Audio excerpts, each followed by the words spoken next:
Luc, c'est décevant de voir que c'est des jeux de routine qui, au final, coûtent le match, en quelque sorte. C'est 2 erreurs qui ont permis de marquer 4 points non mérités.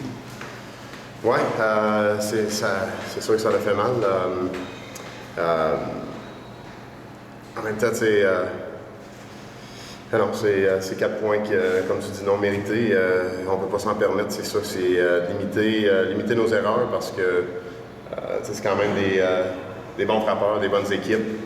Et puis, ils nous font payer, on dirait, à chaque fois qu'on fait une erreur où il y a de quoi, et ça nous tombe tout dans la face. Donc, c'est ça le baseball.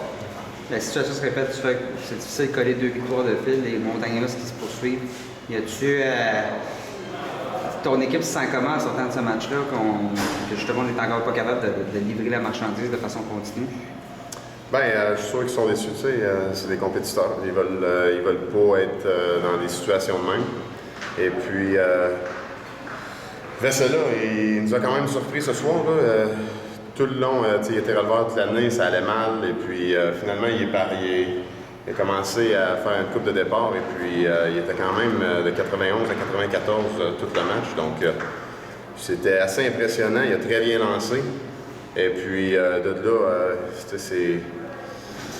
on peut blâmer nos frappeurs comme on veut, mais il y a des bons lanceurs dans la ligue. Et puis là, c'est des choses qui arrivent. Malheureusement, c'était une de ces journées, il était, comme je disais, il était surprenant. As-tu l'impression, dans le cas de la performance de Bollinger, tu parles des lanceurs, il a pas mal fait, loin de là.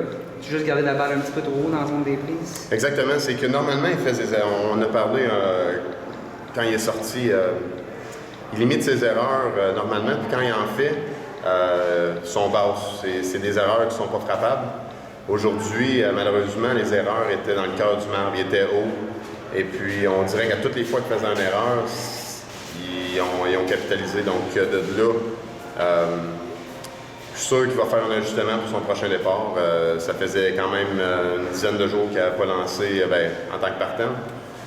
Il a très bien commencé le match, mais c'est ça, ces erreurs, tu ne peux pas te permettre de les faire au cœur du monde. Dans le cas de Newton, tu l'as utilisé au premier rang, dernier rang, il n'y a rien qui. Il n'a pas l'air d'être capable de copier ce qu'il a fait lors des 2 premiers matchs. T'en es où au niveau de ton évaluation pour Newton?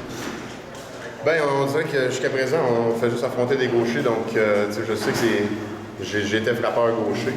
Et puis, c'est quand même difficile quand tu as des bons gauchers sur le monticule. De là, on va voir, là, il va affronter un droitier demain et on va voir peut-être après-demain aussi. Donc, on va voir comment est-ce qu'il réagit contre des droitiers.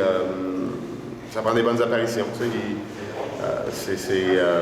On dirait que dernièrement, nos frappeurs ont une tendance à courir après les balles. Et on chasse les balles courtes.